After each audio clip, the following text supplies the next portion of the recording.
जो वहाँ अनुमोदना करता है या सहायता करता है। भगवान इस सूत्र में ये भी कहा कि हो सकता है आप लोगों में से किसी ने दान ना भी दिया हो, किसी के पास में क्षमता ना भी हो, लेकिन यदि आप दूसरों के द्वारा दिए गए दान का केवल अनुमोदन भी करते हैं या फिर उस दान को व्यवस्थित करने में केवल उसकी सहायता भी करते हैं, तो भी आप इस प्रकार के काल दान का महाफल प्राप्त कर सकते हैं। वे दक्षिणा में कमी नहीं होते, बल्कि वे भी पुण्य के भागीदार होते हैं। इसीलिए बिना पछतावे के मन से हमेशा एक काल पर दान करना चाहिए, जहाँ दिया गया दान बड़ा ही फलदायी होता है।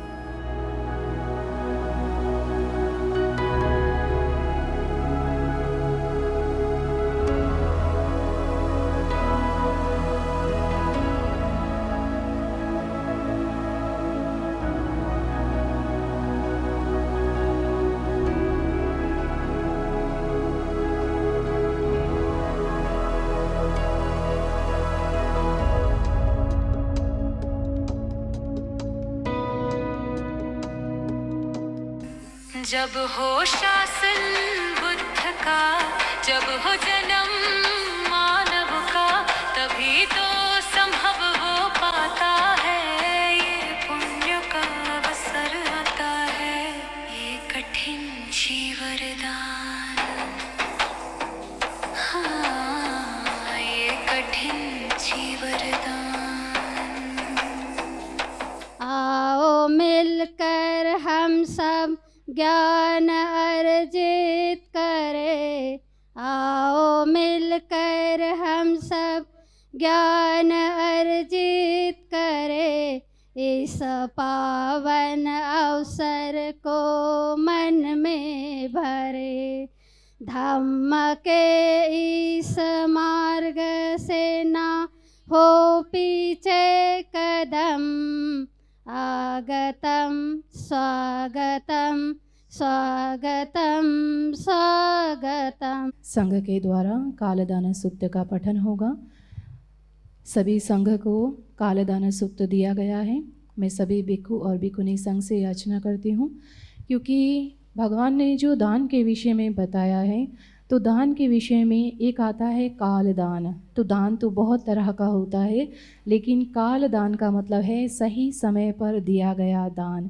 भगवान उसका अनंत पुण्य बताते हैं।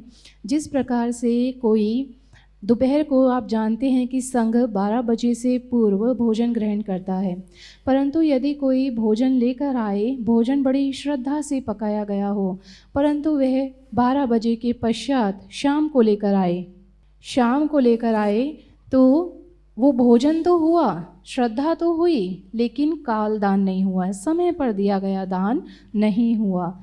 जिस प्रकार से कोई संघ रोगी हो, लेकिन आप औषधि दान देने की इच्छुक तो हैं, लेकिन जब संघ रोगी है तब आप दान नहीं किया आपने, और कुछ दिनों के बाद जब आपको समय मिल पाया तब आप संघ के पास जाते हैं कि अय्या जी ये दान लीजिए, आप बीमार थे, आपके लिए औषधि लेकर आए हैं। तो आप औषधि लेकर आए, लेकिन समय पर नहीं लेकर आए, तो पुण्य का फल तो मिलेगा, परंतु उतना नहीं मिलेगा जो समय पर दिए गए दान का मिलता है। ये काल दान है। इसी प्रकार से कठिन चीवर दान, साल में केवल एक बार ये पुण्य जागता है। इसके अलावा साल भर में कभी ये पुण्य आपको नहीं मिलता। और कठिन चीवर दान का जो पुण्य होता है वो केवल साल में 1 महीने के लिए मिलता है, शरद पूर्णिमा से लेकर कार्तिक पूर्णिमा तक। तो ये एक ही महीना 12 महीनों में होता है जिसमें आप कठिन चीवर दान का पुण्य अर्जित कर सकते हैं। इसीलिए ये काल दान कहा जाता है। कठिन चीवर, यदि इस महीने में जब आप चीवर दान करते हैं, जो कठिन चीवर होता है, तो उसे ही हम कहते हैं काल दान। काल का मतलब समय होता है, ठीक ठीक समय पर दिया गया दान, जो दान जब दिया जाना चाहिए तब दिया गया दान। तो आज आप सभी के द्वारा, क्योंकि मुझे जानकारी है कि आप में से बहुत सारे उपासक उपासिकाओं ने छोटा बड़ा हर प्रकार से इस कार्यक्रम में सहयोग किया है, और इसीलिए आप सभी इस काल दान में पुण्य भागी हो रहे हैं। तो अभी हम लोग संघ के द्वारा ये कालदान सूत्र का पठन किया जाएगा और उसके बाद में मैं इसको हिंदी अनुवाद भी पूरा आपको बताऊंगी।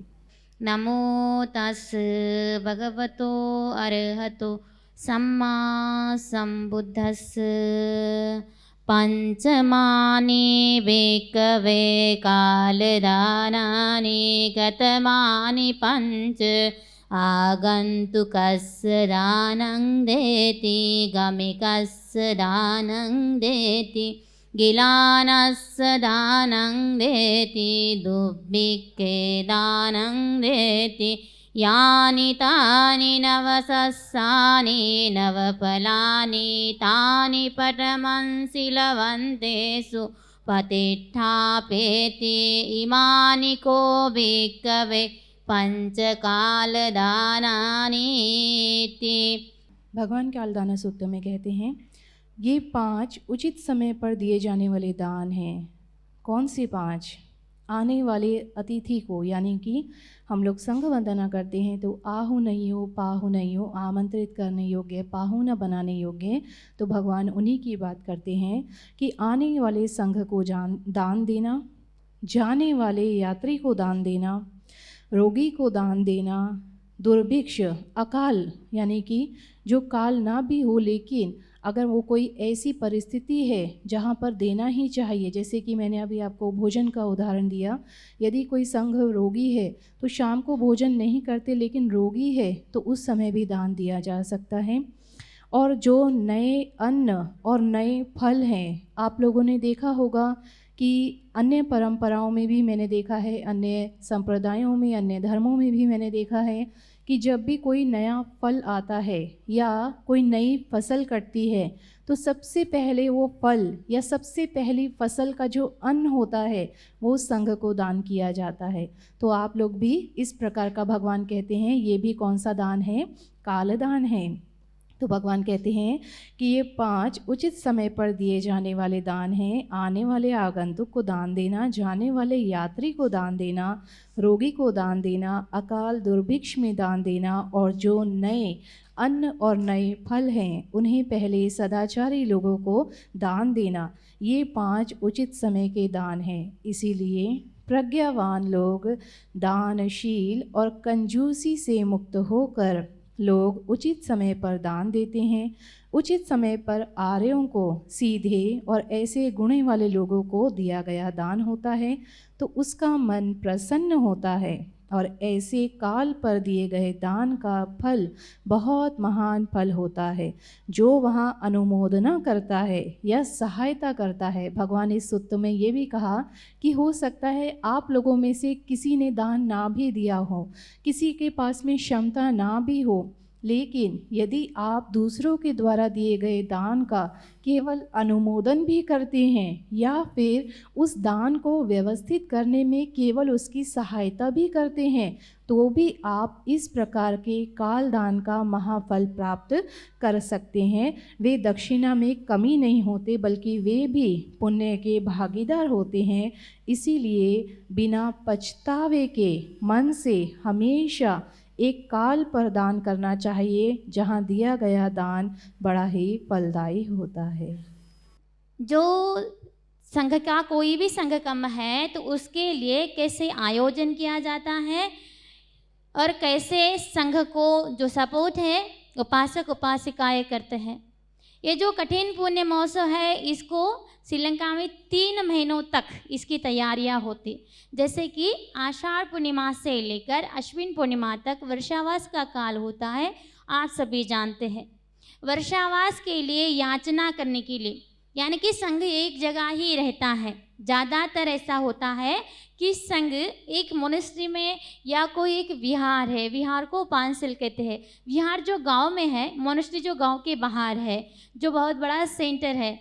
वैसे तो मैं सेंटर में पढ़ाई की हूँ तो जो सेंटर का माहौल है वही ज़्यादा पता है। विहारों में कभी कभी आराधना की जाती थी, याचना की जाती कि संघ हमारे यहाँ देशना के लिए आए, तो देशना के लिए वहाँ संघ को निमंत्रित किया जाता था। तो इसका सारा नियोजन उपासक उपासिकाओं के द्वारा किया जाता है, वो भी बहुत ही सुंदर तरीके से और सिंपल तरीके से। जैसे कि आज आप यहाँ बैठे हैं, वैसे वहीं पर भी वही मनुष्य ही है, हम भी सब मनुष्य हैं, और भगवान का धर्म भारत भूमि से ही श्रीलंका में गया है। तो ये शुद्ध स्वरूप के धर्म को शुद्ध तरीके से ही अपनाते हैं। जो नियम है वो नियम है। संघ के द्वारा कही गई बात मानो कि काले पत्थर की लकीर मानी जाती है। संघ के हर शब्द का बहुत अच्छे तरीके से पालन किया जाता है। नियमों में रहते हुए बहुत ही अच्छे तरीके से वहाँ जो है, सबसे पहली बात है कि श्रद्धा से हर चीज़ को किया जाता है। ये जो कठिन पुण्य महोत्सव है, चाहे वैशाख का प्रोग्राम हो, वैशाख को भी 1 महीने तक मनाया जाता है।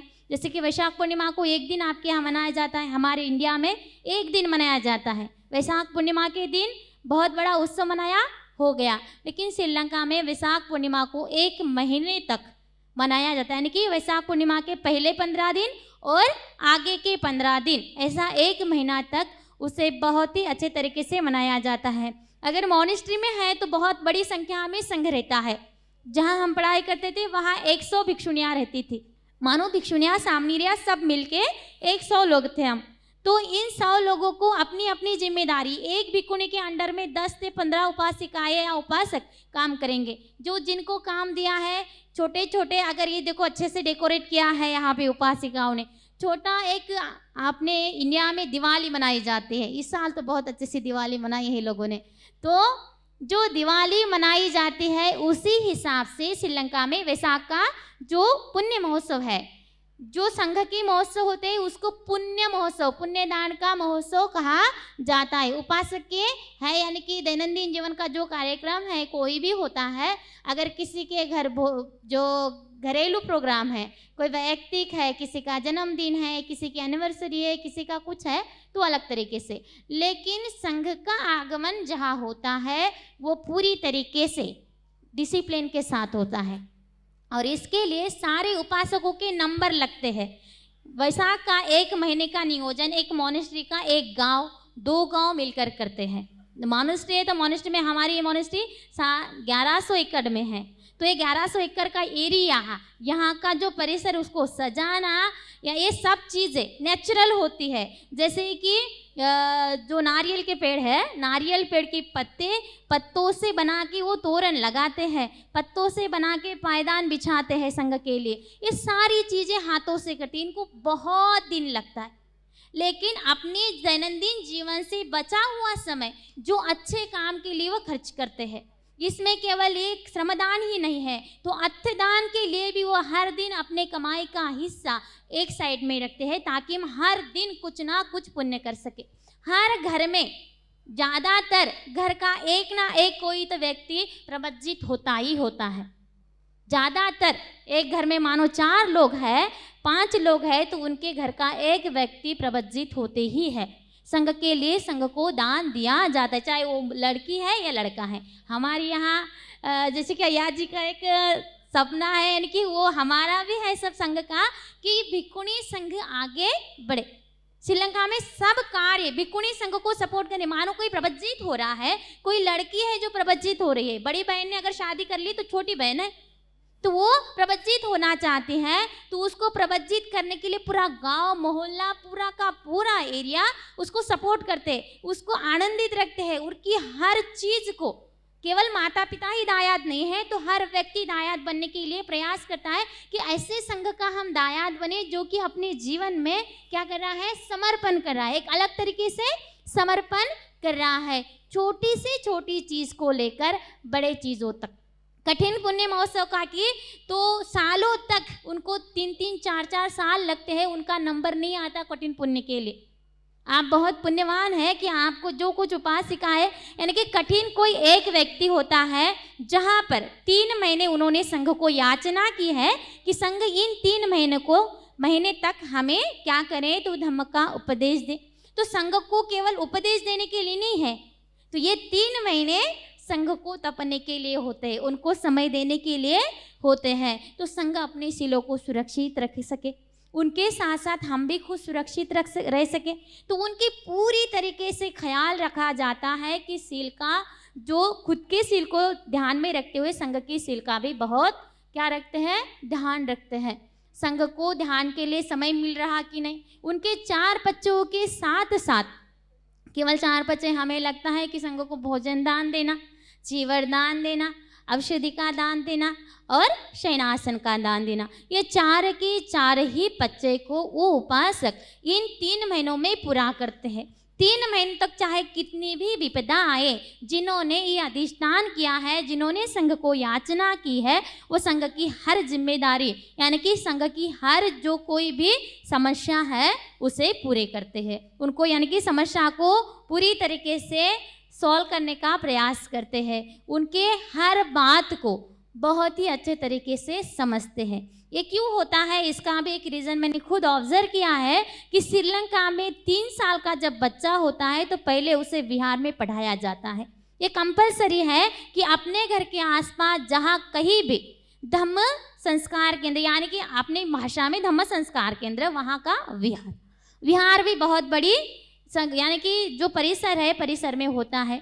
वह संघ उन्हें प्रशिक्षण देता है कि किस तरीके के धम्म के संस्कार होते हैं, किस तरीके से बैठना चाहिए, किस तरीके से वंदन करना चाहिए। बोलना भी है तो पहले तिरुवन शरण ही बोलना है, यानी कि 3 रत्न की शरण यही बोलना है, दूसरा नहीं। हम पहले काऊ सिखाते हैं, माऊ सिखाते हैं, अलग अलग के शब्द सिखाते हैं, लेकिन वहाँ ये नहीं सिखाया, केवल धम्मा एंड धम्म ही सिखाया जाता है। हर चीज उपासक उपासक के दायरे में रहकर करता है। संघ आयोजन करता है, केवल क्या करता है, आयोजन करता है, लेकिन इस आयोजन को पूरा करने के लिए पूरा का पूरा सपोर्ट केवल उपासक उपासिका ही नहीं, तो वहाँ का गवर्नमेंट यानी कि संडे की छुट्टी होती है। कठिन पुण्यमोक्ष का ये महीना है तो हमारे यहाँ श्रावण महीने में रहती है सुबह की स्कूल, है ना। वैसे श्रीलंका में कठिन पुण्य महोत्सव के काल में 1 महीने तक सुबह की स्कूल रहती है। 12 बजे के बाद वो उपासक उपासिकाएं विहार में जाकर श्रमदान कर सके। 12 बजे तक ही उनको ड्यूटियाँ रहती, चाहे कोई सी भी ड्यूटी हो। हर पूर्णिमा को गवर्नमेंट की छुट्टी होती है, हर पूर्णिमा को उसको विहार में जाना ही जाना होता है और अष्टशील का पालन करना ही करना होता है। ये चीज़ हर उपासक अपने अपने मन से करता है, ना किसी संघ को बोलने का काम नहीं पड़ता। नमो तस् भगवतो अरहतो सम्मा संबुद्धस्स इमं आइये सपरिवारं कठिन चीवर दुस्संग संघस्स ओनो जयाम साधुनो आइये संघो इमं सपरिवारं कठिन दुस्संग पटिगन्हातु पटिगहेत्वा च इमिना दुस्सेन कठिनं अत्थरतु अम्हाकं दीर्घरतं हिताय सुखाय। इस चीवरदान को हे आर्यो परिवार सहित कठिन चीवर वस्त्र संघ को समर्पित करते हैं। हे आर्य संघ, अच्छा हो यह परिवार सहित कठिन वस्त्र स्वीकार करें। स्वीकार करके इस वस्त्र से कठिन बिछाएं जो हमारे दीर्घ काल तक हित और सुख के लिए हो। सबितियो युवा जंतु सब रोगो विनाशातो महते भवत्वंतराय सुखी दीर्घायुको भव। भवतु सब मंगलं रखन्तु सब देवता सब बुद्धानुभावेन सदा सोत्थि भवन्तु ते। भवतु सब मंगलं रखन्तु सब देवता सब धम्मानुभावेन सदा सोत्थि भवन्तु ते। भवतु सब मंगलं रखन्तु सब देवता सब संघानुभावेन सदा सोत्थि भवन्तु ते। आयु आरोग्य संपत्ति सर्ग संपत्ति में च ततो निब्बाण संपत्ति इमिनाते समिज्जतु अभिवादानशीली सा नीचं वद्दा पच्चायिनो चत्तारो धम्मा वर्धन्ति आयुवनो सुखं बलन्ति। सबसे पहले मैं आप सबको क्रांतिकारी जय भीम कहता हूँ। जय भीम, नमो बुद्धाय। मुझे बहुत खुशी है इस बात की कि बहुत सालों पश्चात आज यहाँ पर मेरे इस निर्वाचन क्षेत्र में एक बहुत ही सुंदर और बौद्ध धम्म को समर्पित ऐसा एक कठिन चीवरदान महोत्सव का आयोजन किया गया है। तो सबसे पहले तो मैं आयोजन समिति को धन्यवाद देना चाहूँगा। साथियों, हमारा यह बौद्ध धम्म एक बहुत ही पवित्र और महत्वपूर्ण ऐसा धम्म है और इस धम्म में जो जिसे पुण्यदायी कहा जाए ऐसा यह कठिन चीवरदान उत्सव का आयोजन यह निश्चित रूप से हम सबके लिए एक भाग्यशाली ऐसा समारोह है। ऐसा मैंने कहा तो अतिशयोक्ति नहीं होगी। सच देखा जाए तो चीवरदान का महत्व, इसमें एक समर्पण की भावना होती है। कठिन चीवरदान यह सिर्फ कपड़े का दान नहीं है कि हमने किसी को वस्त्र दिया और उन्होंने वस्त्र पहना, यह केवल वहां तक सीमित नहीं है, बल्कि यह एक त्याग, समर्पण और निस्वार्थ सेवा का प्रतीक है, ऐसा मैं समझता हूँ। वर्षावास समाप्ति पर भिक्खु संघ को, यहाँ पर भिक्खुनी संघ को वस्त्र अर्पण करना, इसका मतलब होता है कि शील यानी नैतिकता, समाधि यानी एकाग्रता और प्रज्ञा यानी ज्ञान के मार्ग को मजबूत करने में सहयोग देना।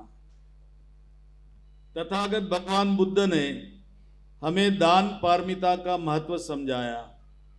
दान करने से मन शुद्ध होता है, आसक्ति दूर होती है और हम निर्वाण की ओर एक कदम आगे बढ़ते हैं। उदाहरण के तौर पर अगर देखा जाए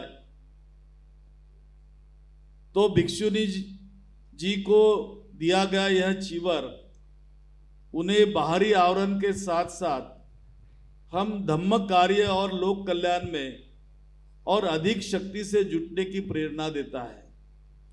यह उनके साधना मार्ग का एक अत्यंत आवश्यक अंग है और यह कठिन चीवरदान उत्सव, जिसे हमने बड़े मजबूत ढंग से, प्रभावी ढंग से यहाँ पर आयोजित किया है, वह एक एकता का यानी यूनिटी का संदेश भी प्रदान करता है। जब हम सब मिलकर एक साथ इतने बड़े पुण्य कार्य में सहभागी होते हैं, आज बड़े पैमाने पे यहाँ इस सभागृह में सबसे बड़ी संख्या अगर किसी की है तो हमारे महिला उपासियों की है यहाँ पर, और यह संदेश ही सबसे बड़ा संदेश है जिसे बाबा साहब अंबेडकर स्वयं कहते थे कि अगर किसी घर को पुनीत करना है, उस घर की प्रगति को अगर हमको अच्छे से साधना है, तो वो उस घर के स्त्री के हाथ में होता है। वैसे ही किसी धम्म को अगर अच्छे से समझना है, परखना है और उसे आगे बढ़ाना है, तो वह भी उस घर के उस स्त्री के ही हाथ में होता है। यह ध्यान में रखना चाहिए। इसलिए मैं अपने आप को बहुत भाग्यशाली समझता हूं कि आज मुझे इस पुण्य कार्य में सहभागी होने का मौका मिला। यह जैसे संविधान में कहा है उस प्रकार से भाईचारे को भी बढ़ावा देता है, भाईचारा ब्रदरहुड को बढ़ावा देता है। धम्म के विचार और मानवता का संदेश हमें यह सिखाते हैं कि हमने आपस में बैर नहीं रखना, तो हमने आपस में मैत्री रखना, मदद करना, और जो जरूरतमंद है उन्हें आधार देना, यही हमारा सच्चा धर्म है। एक जनप्रतिनिधि होने के नाते, इस क्षेत्र का विधायक होने के नाते, चूंकि मेरे ही क्षेत्र में इस समारोह का आयोजन किया गया है, मेरा यही प्रयास रहता है सदैव कि मैं इस इलाके में, इस क्षेत्र में सुख शांति और समानता बनाए रखूं और बुद्ध धम्म के विचारों से प्रेरित होके, चूंकि उत्तर नागपुर या आंबेडकरी आंदोलन का एक मजबूत बाले किला कहा जाता है, और उस बाले किला में नागपुर शहर नहीं, महाराष्ट्र में किसी भी शहर में जाएंगे उसमें से सबसे ज्यादा अगर बुद्ध विहारों की निर्मित हुई है तो वो इसी उत्तर नागपुर में हुई है, और वह आप लोगों के वजह से हुई है। इसलिए निश्चित रूप से इस विचारों को हम प्रेरित करते आए हैं। मैं जाते जाते इतना ही कहूँगा कि आपने जो ये महान पुण्य कर्म किया है, कार्य किया है, उसका फल निश्चित हो। आपके जीवन में सुख समृद्धि और शांति लाएगा, यह वो क्षण है। भगवान बुद्धाने असा नियम केला भिक्षू संघामध्ये की बघा, कुठेही जर तुम्हाला आदर्शवान, शीलवान, समाधिवान किंवा श्रोतापन्न, सकृदागामी, अनागामी किंवा अरहंत झालेले भिक्षूंना दान करावंसं वाटेल तर त्यांना कठीण चिवराचं दान केलं पाहिजे। पुढे चालून मग उपासक लोक त्याच्यामध्ये सम्मिलित झाले। उपासकांना वाटलं आम्हाला नाही याचं पुण्य मिळेल का, तर भगवान बुद्धांनी गृहस्थांनाही परवानगी दिली कठीण चिवर तयार करण्याची। हे कठीण चिवर करण्याची एक प्रोसेस आहे। ज्या व्यक्तीला आपण कठीण चिवर अर्पण करतो ती व्यक्ती बुद्धाच्या विनयानुसार पूर्णपणे शुद्ध असली पाहिजे, शीलवान असली पाहिजे, कोणत्याही प्रकारचा दोष त्याच्याकडून घडलेला नसावा, तो दुराचारी नसावा आणि तो उपसंपदित भिक्षू असावा। तो उपसंपदित भिक्षू 3 महिनेपर्यंत एकाच विहारामध्ये त्याने निवास करावं आणि धम्म साधनेचा अभ्यास करून त्याला जे ज्ञान प्राप्त होते ते ज्ञान त्याने लोकांना सांगावं, लोकांमध्ये धम्माचा प्रचार आणि प्रसार करावा, असं भगवान बुद्धाने नंतर पुढे नियम केला। तर तेव्हापासून ही पद्धती बौद्ध संस्कृती ज्या ज्या देशामध्ये आहे त्या त्या देशामध्ये ही संस्कृती चालत आहे। बुद्ध धम्म तर आपल्या देशातून पूर्णपणाने नष्टच झालेला होता, तर म्हणून आपण या सगळ्या बौद्ध संस्कृतीत पाहण्यात वंचित राहिलो।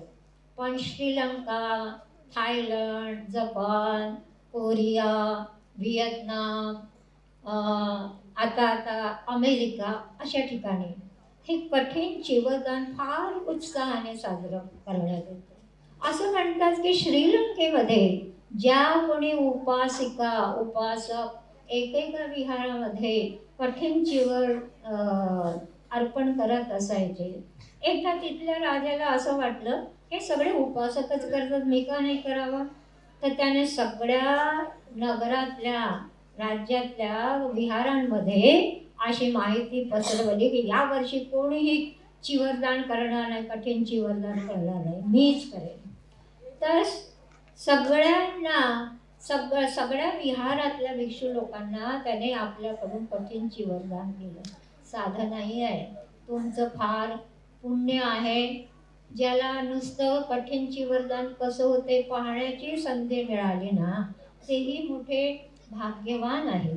कठीणची वरदान होत असताना मनामध्ये प्रसन्नता आणावी की किती छान हा उत्सव आहे, आम्ही जर याच्यात सहभागी झालो तर पुढच्या वर्षी जे लोक आता सहभागी झालेत नाही त्यांनी पुढच्या वर्षी सहभागी व्हावं. मग तर मी आता एवढ्यातच आटोपतं घेते. जास्त वेळ मला बोलायला त्रास होतो. प्रकृती बरी नसतानाही मी आधी माझं हे कठीण चिवरदानाविषयी माहिती आपल्याला आवडली असेल असं मी धारणा करते. आणि सगळ्यांचं मंगल हो, सगळ्यांचं कल्याण हो, सगळ्यांना स्वस्थ मुक्ती प्राप्त हो अशी कामना करते. इदं संघस्य कठिनदुःसं उपन्नं यदि संघस्य पत्तकल्लं संघो इमं कठिनदुःसं आयसमतो कतपुण्यस्य ददय्य कठिनं अर्थरितुं एसायति सुनातु मे अये संघो इदं संघस्य कठिनदुःसं उपन्नं संघो इमं कठिनदुःसं आयसमतो कतपुण्यस्य देति कठिनं अर्थरितुं यसाय समतो खमति इमस्य कठिनदुःसं आयसमतो कतपुण्यस्य दानं कठिनं अर्थरितुं सोतुन्हस्य न खमति सो भासय्य दिन्नं इदं संघेन कठिनदुःसं आयसमतो कतपुण्यो कठिनं अर्थरितुं खमति संघस्य तस्मात्तुन्हि एवमेतं धारयामि। मैं इसका अर्थ कहती हूँ। श्रावक संघो, भिक्षुणी संघो, यह संघ का कठिन चीवर उत्पन्न हुआ है। यदि संघ उचित समझे तो संघ इस कठिन चीवर को आयुष्मा पूजनीय भिक्षुणी शीलाचारा महाथेरी को दे। कठिन बिछाने के लिए यह सही समय है। आर्य श्रावक संघो, यह संघ का कठिन चीवर उत्पन्न हुआ है। संघ इस कठिन चीवर को आयसमती पूजनीय भिक्षुणी शीलाचारा महाथेरी को दे, ऐसी याचना है।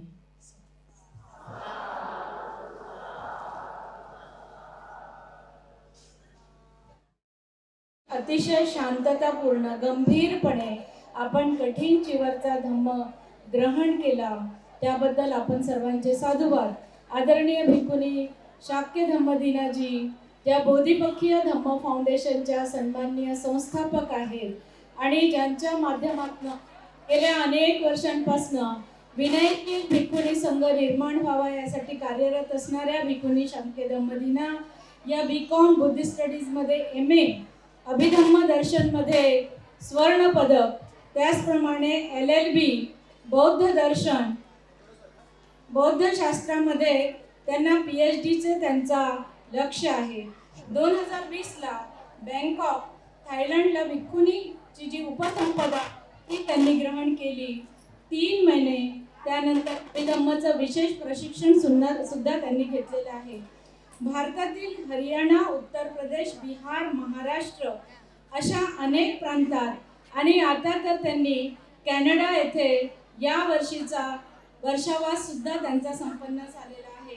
आणि अशा भारतातील अनेक प्रांतात भगवान बुद्धांची गंभीर शिक्षा अभिधम्म पीठक ही धम्मशिक्षा समाजापर्यंत पोहोचवण्याचं कार्य आदरणीय धम्मदिना अय्याजी, शाक्य धम्मदिना अय्याजी यांच्या माध्यमातून होत आहे. बोधिपक्षीय धम्म फाउंडेशन संस्थेच्या माध्यमातून भारतामध्ये प्रशिक्षित भिक्खुनी संघ पुनर्जीवित करण्याकरिता विभिन्न प्रांतात श्रामणेरी प्रवज्जा अल्पकालीन शिबिर आयोजनाचं फार मोठं कार्य आदरणीय शाक्य धम्मदिना भिक्खुनी यांच्या माध्यमातून होत आहेत. आणि म्हणून आध्यात्मिक विकास, युवा पिढीला धम्म आणि बौद्धिक विचार देण्याचं कार्य त्यांच्या माध्यमातून होत आहे. मला असं वाटतंय की ही धम्मदेसना अतिशय महत्त्वाची आहे, कारण आपण तथागत गौतम बुद्धांच्या गुणाला अनुसरतो, त्यांच्या गुणाला वंदन करतो. त्याचप्रमाणे व्यक्ती महत्त्वाचा नाही. शाक्य धम्मदिना अय्याजी या अतिशय दिसायला सुंदर आहेत. त्या भारतीय वाटत नसल्या तरी पण त्यांच्या गुणाला आम्ही वंदन करतो, त्यांच्या कार्याला आम्ही वंदन करते. आणि आपली शेवटचा जो टप्पा आहे त्यामधल्या धम्मदेसनेसाठी आदरणीय शाक्य धम्मदिना अय्याजी यांना मी या ठिकाणी आमंत्रित करते. बहुत से उपासक उपासिकाओं की बहुत सारी शंकाएं होती हैं. आप लोग भी जब इस कार्यक्रम में उपस्थित होने के लिए अपने घरों से निकले होंगे तो कई सारे उपासक उपासिकाओं ने या अन्य लोगों ने आपसे पूछा होगा कि ये कठिन चीवर क्या होता है. पहले तो आज तक इसका नाम नहीं सुना, या इस तरीके से आयोजन करना, क्या भगवान बुद्ध के काल में इस तरह का आयोजन किया जाता था. ऐसी चीज़ें हमें हमेशा सुनने को मिलती हैं. और जब जब धार्मिक अनुष्ठान होते हैं तब तब हमें ये चीज़ें सुनने को मिलती हैं. कठिन चीवर कहाँ से शुरू हुआ, ये अभी धम्मदिना अय्याजी ने आपको बताया. श्रीलंका जैसे देश में कठिन चीवर का आयोजन किस पैमाने पर किया जाता है, ये रूपनंदा अय्याजी ने आपको बताया. लेकिन आज भारत की क्या स्थिति है वो हमें जानना बहुत ज़रूरी है. ये जितने भी कठिन चीवर दान के आयोजन होते हैं संपूर्ण भारत में अभी आपको देखने को मिलते हैं. ये सभी कठिन चीवर दान निश्चित रूप से भगवान बुद्ध के समय में इस प्रकार का कठिन चीवर दान का उत्सव नहीं होता था. एक छोटी सी घटना, भगवान बुद्ध के काल की एक छोटी सी घटना बड़े बड़े नियम और बड़े बड़े उत्सवों का कारण बनती चली गई. भगवान के काल में जैसे कि बताया कि कुछ भिक्षुओं का चीवर केवल फटा हुआ था वर्षावास में, बारिश में होने के कारण, और वहाँ से भगवान ने कठिन फैलाने की अनुमति दी कि कठिन फैलाया जाए और बिछाया जाए और उसे बनाया जाए. भगवान के काल में बड़ा ही साधारण तरीके से चीज़ें होती थी. आज तो हम देख रहे हैं आप सभी ही लोग इतनी श्रद्धा से इतना सारा दान लेकर के आते हैं. बहुत सारे इसमें चीवर भी हैं. 40 चीवर हमने भी तैयार किए और वो तैयारी में भी आप लोगों ने सहयोग किया. तो ये जो सारा चीवर दान का जो प्रक्रिया है ये आज हमें देखने को मिलती है. लेकिन भगवान बुद्ध के काल में ऐसा कठिन नहीं हुआ करता था. उस समय तो कपड़ा मिलना भी मुश्किल हुआ करता था. उपासक उपासिकाओं के पास भी गिनती के वस्त्र हुआ करते थे. तो भिक्षुओं के लिए तो चीवर मिलना बहुत कठिन था. उस समय बहुत मुश्किल था. किसी भी भिक्षु या भिक्षुणी को अपना प्रवज्जित जीवन में आना होता था. आज हमें क्या होता है, हम लोग चीवर लेने के लिए जाते हैं तो हमें चीवर बड़ी आसानी से मिल जाता है. लेकिन भगवान के काल में अगर किसी व्यक्ति को चीवर लेना है, यानी कि भिक्षु बनना है या भिक्षुणी बनना है, तो उन्हें पहले खुद इधर उधर जाकर लाशों पर से, सड़कों पर से, नदी के घाट से कपड़े उठाकर लाने होते थे, चीथड़े उठाकर लाने होते थे. उसको सिलकर एक चीवर तैयार करना होता था. इसको एक रंग में रंगना होता था और उसके पश्चात वो भगवान से जाकर याचना करते थे कि भगवान हमें चीवर दीजिए, हमें उपसंपदा दीजिए, हमें भिक्षु जीवन में या भिक्षुणी जीवन में प्रवेश करना है. परंतु आज हमारे लिए उतना मुश्किल नहीं है, क्योंकि बहुत बड़ी बड़ी कंपनियां हैं। जब उपासक उपासिकाओं के पास में 2 अलमारी 3 अलमारी भर के कपड़े हैं आज, तो भिक्षु भिक्षुनी के पास में 1 या 2 चीवर 3 चीवर तो आराम से हो सकते हैं, है ना? आपके घरों में भी कपड़े। तो आज कपड़ा मिलना आसान है, लेकिन फिर भी ये जो कठिन चीवर है, क्योंकि उस समय में पूरे साल भर में चिथड़े के कपड़े बने हुए चीवर पहने जाते थे, लेकिन ये जो कठिन चीवर होता था, ये नया धागे से कपड़ा बनाकर, कपड़े को काट कर, चीवर सिलकर उसे रंगा जाता था और 24 घंटे में उसे तैयार किया जाता था। तो वो नया चीवर मिलना उस समय बहुत दुर्लभ था। मतलब किसी भिक्षु को, जो सारे भिक्षु जहाँ चिथड़े वाले चीवर पहन रहे हैं, वहाँ पर किसी एक भिक्षु को या एक भिक्षुणी को केवल नया चीवर मिले तो बहुत बड़ी बात हुआ करती थी। आज बेशक से हमारे पास ऑलरेडी नए चीवर हैं, लेकिन ये कठिन चीवर का महत्व उससे कम नहीं होता है। जब हम भारत में भगवान बुद्ध के धम्म को शुद्ध रूप से लाने की बातें कहते हैं, तो भगवान बुद्ध का धम्म सामाजिक या राजनीतिक मंचों पर नहीं आता। भगवान बुद्ध का धम्म आता है धार्मिक अनुष्ठानों से। आज माननीय हमारे उपासक नितिन राउत जी, सभी नागपुर के लोग अच्छे से जानते हैं उन्हें। बेशक से आज वो एक नेता के पद पर हैं, आज वो अपनी राजनीति में हैं, लेकिन फिर भी वो उपासक का काम, उपासक का कर्तव्य निभा रहे हैं। आज उन्हें केवल इस मंच पर नहीं, बल्कि अनेकों कठिन चीवर दान के कार्यक्रमों में आमंत्रित किया जाता है, नेता की तरह नहीं, उपासक की तरह। और आपने देखा भी कि उन्होंने बैठकर कठिन चीवर एक उपासक की तरह दान किया, आपने सभी ने देखा। तो वो जो कठिन चीवर जो उपासक की तरह उन्होंने दान किया, यही परंपरा, यही धार्मिक अनुष्ठान बुद्ध धम्म को वापस लेकर आते हैं। अब ये जो परिसर आज हमने तैयार किया है, तो निश्चित रूप से कठिन चीवर की जो पद्धति है, तो उसमें संघ का आसन ऊंचा होना चाहिए। हमेशा से ही भगवान का नियम भी है, उपासक उपासिकाओं का आसन नीचा होना चाहिए, पर यहाँ परिस्थिति अलग है, लेकिन मंच जो है वो संघ का है, तो वो ऊंचा ही है। अब हम ये सोचें कि हमें ऐसे आयोजन, क्योंकि ये ना तो सामाजिक आयोजन है, ना राजनीतिक आयोजन है, ये एक धार्मिक आयोजन है, और ऐसे धार्मिक आयोजन विहारों में होने चाहिए। लेकिन क्या हमारे पास विहारों में इतनी जगह है जहाँ पर इतना संघ इकट्ठा होकर संघ कर्म भी कर सके और इतने सारे उपासक उपासिकाएं उसका लाभ भी ले सकें? है हमारे पास? पूरे भारत में भी गिनेंगे तो मुश्किल से 1 या 2 कोई ऐसे विहार मिलेंगे कि उंगलियों पर गिन सकते हैं, ऐसे विहार मिलेंगे हमें। और वो जो विहार मिलेंगे भी, तो वहाँ पर भी क्या होता है, वही कि वो कार्यक्रम करने नहीं देते। आपस के लोभ द्वेष के कारण अनेक चीज़ों से वो विहार में कार्यक्रम नहीं होते।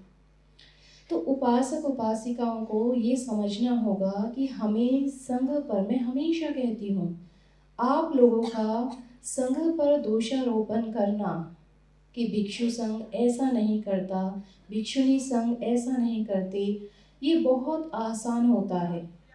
लेकिन भिक्षु भिक्षुणी क्या करें जब उनके पास में वैसा स्थान ही नहीं है जहाँ पर वो अपने कर्म, अपने विनय, अपने विधि विधानों को पूरा कर सकें। आज जितनी भिक्षुणी मंच पर बैठी हैं, उनमें से बहुत सी भिक्षुणियों के पास, जैसे मैंने कहा, संघाटे होने चाहिए। बहुत सी भिक्षुणियों के पास संघाटे नहीं थी, फिर भी मैंने अलाउ किया, क्योंकि अभी सबको हटा देंगे तो फिर कोई बचेगा ही नहीं।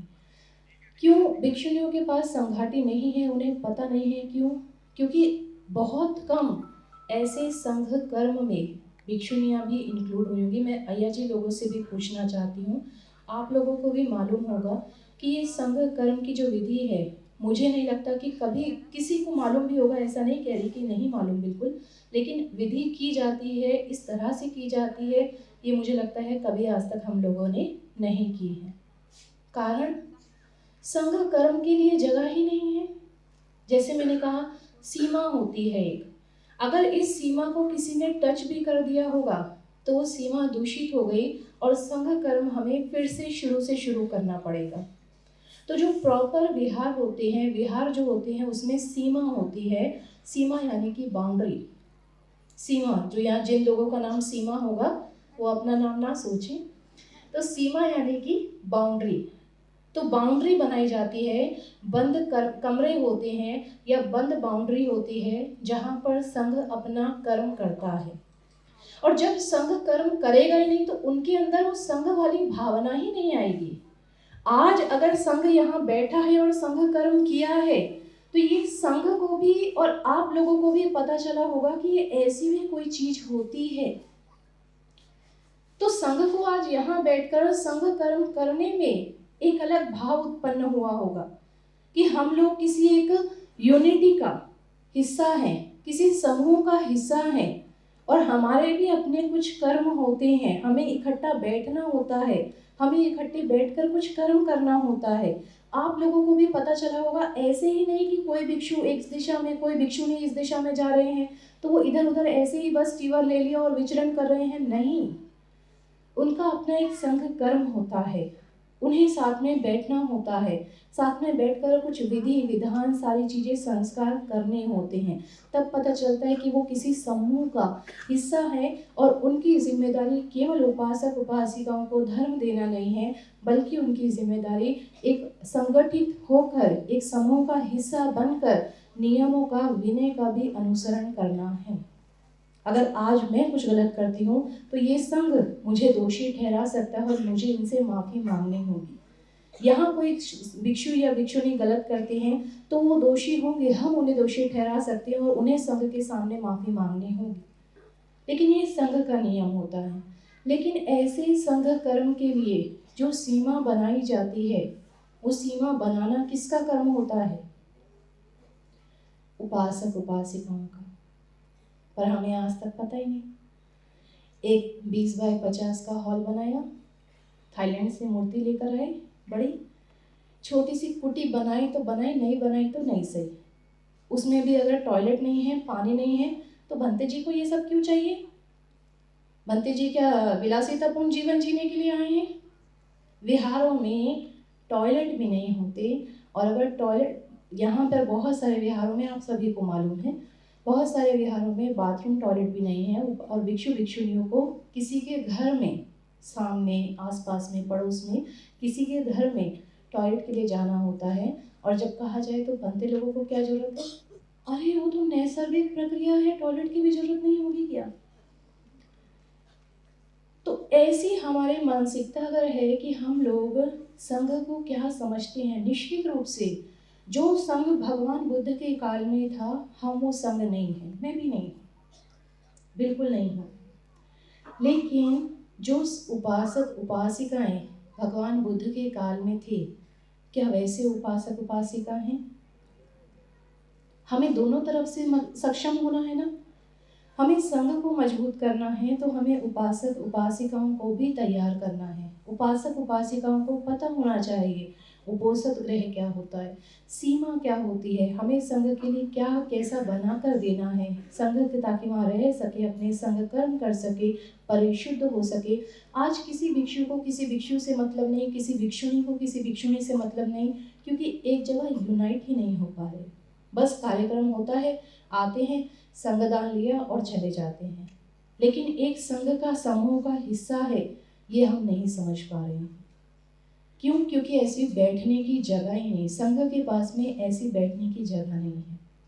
तो भगवान बुद्ध के काल में कठिन चीवरदान का एक अलग उत्सव रहता था, एक अलग ढंग होता था, और आज वर्तमान काल में एक अलग ढंग है, निश्चित रूप से समय, परिस्थिति। लेकिन मुझे पूरा विश्वास है कि जिस प्रकार से ये धार्मिक अनुष्ठान शुरू हुए हैं उस प्रकार से पिछले 2-3 वर्षों से और इस वर्ष तो मुझे लगता है बहुत ही ज़्यादा कठिन चीवर के आयोजन हो रहे हैं। आने वाले 5 से 10 सालों में इसी प्रकार से आप जैसे, क्योंकि आप सभी लोग यहाँ बैठे हैं, किसी को गर्मी भी लग रही है, किसी को भूख भी लगी होगी, नीचे जो बैठे हैं उनके पैरों में भी दर्द होगा, लेकिन फिर भी आप लोग बैठे हैं, शांति से सुन रहे हैं, तो निश्चित रूप से आप लोगों के अंदर श्रद्धा है। और श्रद्धा है तो आने वाले मुश्किल से 5 या 10 सालों में जो भगवान बुद्ध के काल में कठिन चीवर उत्सव हुआ करता था, वैसा कठिन चीवर उत्सव आने वाले 5 से 10 सालों में होगा। हर जगह होगा, जगह जगह पर होगा, लेकिन शुरुआत करनी पड़ेगी। और ये निश्चित रूप से प्रॉपर तरीका ना भी हो, 100% विनय के अनुसार ये आज ना भी हो अनेक विहारों में, लेकिन शुरुआत हो चुकी है। 20%, 30%, 50% हमने किया है और आने वाले सालों में इसको छानते परिशुद्ध करके पूरे तरीके से संघ भी परिशुद्ध होगा, कठिन चीवर भी परिशुद्ध होगा और उपासक उपासिकाओं के भी कर्तव्य पूरे होंगे।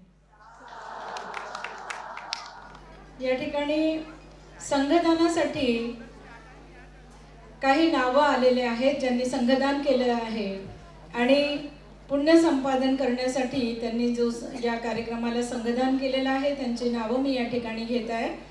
सूचना रंगारी, सुरेश भैसारेजी, रचना मेश्रामजी, नूतन गजबियेजी, ममता साहू, कविता अहिवारेजी, निलेश राऊत, वर्षा राऊतजी, केदार मेश्राम आणि त्यांच्या पत्नी, विवेक बनसोडजी, प्रकाश हिरकणेजी, नीता हिरकणेजी, पांडुरंग अंबादेजी आणि हेमलता अंबादेजी आणि त्यांचा परिवार, रितेश वाघमारे, सुषमाताई वाघमारे आणि त्यांचा परिवार, आस्थाताई सांगोळकर आणि दिलीप भाऊ सांगोळकर आणि त्यांचा परिवार, समता गणवीर आणि गणवीर साहेब आणि त्यांचा पूर्ण परिवार, जेबा वासनिकजी आणि त्यांचा परिवार, अर्चना टेंबुर्णे आणि त्यांचा परिवार, योगिता सम्यकजी परिवारासहित,